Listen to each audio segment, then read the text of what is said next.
2019च्या विधानसभा निवडणुकीत दोन्ही उमेदवार आमने सामने लढले होते। मात्र यावेळी 2024च्या विधानसभेच्या निवडणुकीत दोन्ही उमेदवार आता एकत्र प्रचार करताना आपल्याला दिसते। आपल्यासोबत जगदीश मुळीक सर आहेत आणि सुनील टिंगरे आहेत। दोघेही एकत्र प्रचार करताना दिसत आहेत। मागच्या निवडणुकीत विरोधात प्रचार केले, आरोप प्रत्यारोप केले होते। 2014ला आम्ही एकमेकांच्या विरोधात लढलो, 2019ला आम्ही एकमेकांच्या विरोधात लढलो, 2024ला पण तयारी चालू होती पण थांबली ती तयारी। पण आम्हाला महायुतीचा आदेश आला, आमच्या नेत्यांचा आदेश आला, एकत्रित काम करायचे। त्या आदेशाला, त्या निर्णयाला बांधील आहोत। शेवटी आमचे विचार एक आहे की राज्याचा विकास झाला पाहिजे, राज्यामध्ये महायुतीचं सरकार आलं पाहिजे आणि वडगाव शिरीची सीट त्यामध्ये ॲड झाली पाहिजे। राज्यामध्ये महायुतीचं सरकार हे राज्याच्या विकासासाठी अत्यंत आवश्यक आहे। म्हणून आम्ही यासाठी सर्वजण, भाजप असेल, शिवसेना असेल, RPI, राष्ट्रवादी सगळे एक दिलाने काम करतोय।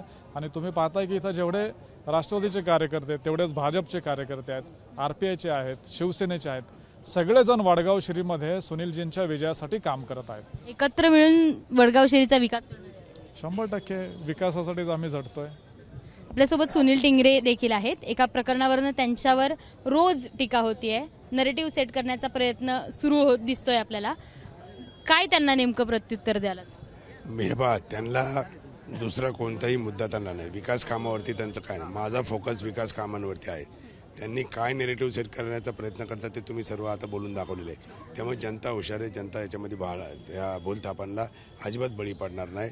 विकास कामांनाच जनता मतदान करेल याची मला खात्री आहे। महाविकास आघाडीचा जो नेता येतोय तो नेता एकच प्रश्न सगळ्यांपुढे मांडतायत की जो आमदार श्रीमंतांच्या मुलांना वाचवण्यासाठी जातो तोच आमदार तुम्हाला हवाय का, असं प्रत्येक महाविकास आघाडीचा नेता म्हणतो। मला एक सांगा, माझा मतदार असेल, मला कोणताही, तो गरीब असो श्रीमंत असो, तो सर्व सेम आहेत। त्याच्यामुळे त्याच्यात गरीब श्रीमंत असं काही नाही। अजूनही कोणाचा परत फोन आला तर निश्चितपणे त्यावेळेस जाईल आणि तुम्हाला सांगून जाईल। यावेळेस आम्हाला सगळ्यांना सांगून हो ठीक आहे। आता दोघं एकत्र लढतायत, लीड किती असणार आहे? कारण वडगाव शहरी मतदारसंघ हाय व्होल्टेज मतदारसंघ राहिलाय पहिल्या दिवसांपासून। आता आम्ही सांगितलं की लीडपेक्षा आम्हाला आम्ही चांगल्या मताधिक्याने निवडून येण्यासाठी प्रयत्न करू। किती असेल याच्याबद्दल आता सांगणं उचित नाही। जनता ठरवेल, जनतेचा काय मूड आहे त्याच्यावरती हा फायनल होईल।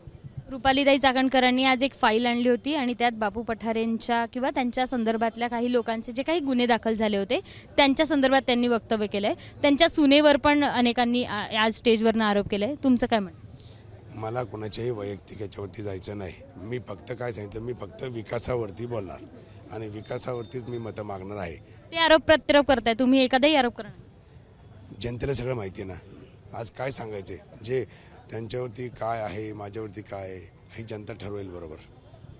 मला फक्त विकास करायचा आहे। मला महाविकास आघाडीच्या नेत्यांवर असू देत किंवा बापू पठारे जे वडगाव शहरी मतदारसंघाचे विरोधातले यांच्या उमेदवार आहेत त्यांच्यावर कोणताही आरोप करायचा नाही। फक्त वडगाव शहरीचा विकास होणार असंच मत या दोघांनीही व्यक्त केले। कॅमेरामन राजेश बिडकर सह शिवानी पांढरे, ABP माझा, पुणे। ABP माझा, उघडा डोळे बघा नीट।